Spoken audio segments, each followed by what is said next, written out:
কি হয়েছে আপনার চার্চে? গত পরশু দিন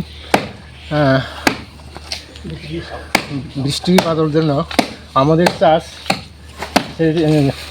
কাছে একটা জাম গাছ থাকতো, এই জাম গাছগুলো আগে পড়ে গেছে আর কি।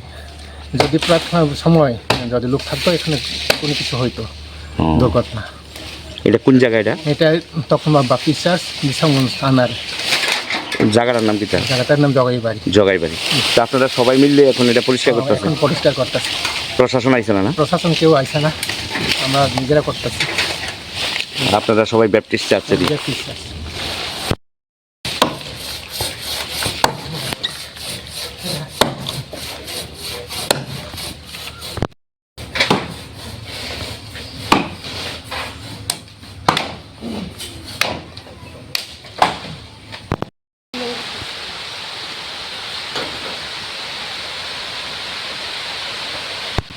আপনার ঘরে আমার ঘরে তো তখন বাতাস আছে সব লয়ে গেছে গা।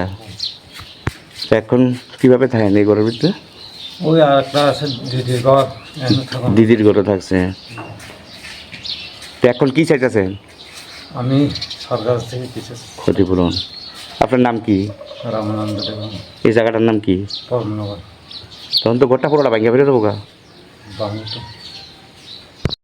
দোকানে এই কয়েকদিন আগে কাল বৈশাখী টানবে আমার দোকানের ছাপড়া টাপড়া সব উড়াই লয়ে গিয়েছে রে। এই পুষ্কিনিতে হালাইছে। আর ডিম চাল যা আসলো দোকানে, বিস্কিট থেকে শুরু করে নানা যে ফ্ল্যাগ ফ্ল্যাগ সব বিজনেস শেষ। প্রায় 2-2.5 লক্ষ টাকার মাল সব করতে শেষ। এখন কি চাইতেছ? এখন চাইতেছি সরকার থেকে একটু সাহায্য পালে আমাদের ভালো হয়। এই জায়গাটার নাম কি? সমতলা আমতলা, বিশ্রামগঞ্জ। বিশ্রামগঞ্জ। তোমার নাম? রাজীব দেব। প্রশাসন থেকে আইসে নি কেউ দেখতো? না এখন অব্দি আইসেন। এখন অব্দি আইসে না? আর প্রশাসন থেকে আমি যা শুনছি, যারা বসত ঘর ভাঙা হয় শুধু তারাই কম্পেনসেশন দিব।